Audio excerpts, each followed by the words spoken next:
तर विद्यार्थी मित्रांनो, राष्ट्रीय आरोग्य अभियान, आरोग्य विभाग, जिल्हा परिषद हिंगोली यांच्याकडून ही भरतीची जाहिरात निघालेली आहे. तर या भरतीची संपूर्ण माहिती आपण या व्हिडिओमध्ये पाहणार आहोत. तर हा व्हिडिओ तुम्ही शेवटपर्यंत पहा. तर इथं बघू शकता, मोबाईल मेडिकल युनिट रोजंदारी तत्त्वावर कर्मचारी नियुक्तीसाठी ही भरतीची जाहिरात निघालेली आहे. तर राष्ट्रीय आरोग्य अभियान हिंगोली अंतर्गत हिंगोली जिल्ह्यास दुर्गम व अतिदुर्गम भागामध्ये आरोग्याच्या सेवापासून लोक वंचित राहतात. अशा लोकांना आरोग्याच्या सेवा मोबाईल मेडिकल युनिटमार्फत देण्यात येत आहेत. त्याकरिता राज्यस्तरावरून मोबाईल मेडिकल युनिट संस्था नियुक्त होईपर्यंत निव्वळ रोजंदारी तत्त्वावर नियुक्ती करून मोबाईल मेडिकल युनिट कार्यरत करायचे आहेत. तर त्यासाठी खालील जी पदे आहेत तर ती इथं भरायची आहेत. त्यानंतर इथं रिक्त पदांचा तपशील दिलेला आहे. तर 1 नंबरचे जे पद आहे ते आहे लेडी मेडिकल ऑफिसर आणि यासाठी इथं 1 जागा आहे. तर यासाठीची तुम्हाला पात्रता लागणार आहे. तर तुम्हाला इथे MBBS किंवा आयुष विथ रजिस्ट्रेशन लागेल आणि जे तुम्हाला प्रतिदिन वेतन मिळणार आहे ते पण इथं दिलेलं आहे. त्यानंतरचे पद आहे ANM किंवा स्टाफ नर्स. तर याची इथं 1 जागा आहे. यासाठी तुम्हाला ANM किंवा GNM किंवा BSc नर्सिंग विथ रजिस्ट्रेशन तुम्हाला इथं लागेल. त्यानंतरचे पद आहे लॅब टेक्निशियन. तर यासाठी इथं 1 जागा आहे. यासाठी तुम्हाला DMLT लागेल.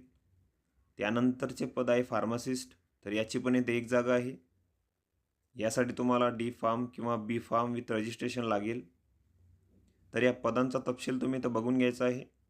तर वरील तक्त्यात नमूद केल्यानुसार सदर ज्या नियुक्त्या आहेत तर त्या यापूर्वी ज्यांनी काम केलेलं आहे मोबाईल मेडिकल युनिटमध्ये तर त्या कर्मचाऱ्यांच्या सर्वाधिक अनुभवांच्या आधारे इथं निवड केली जाईल.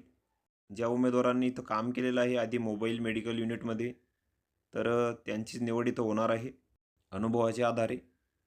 त्यामुळे MMUमध्ये काम केलेल्या कर्मचाऱ्यांनीच इथं अर्ज करायचे आहेत व त्यासोबत शैक्षणिक पात्रता, अनुभव प्रमाणपत्र, नोंदणी प्रमाणपत्र यासह तुम्हाला 16/7/2024 रोजी जिल्हा आरोग्य अधिकारी, आरोग्य विभाग, जिल्हा परिषद हिंगोली येथे सकाळी 11 वाजता उपस्थित राहायचं आहे.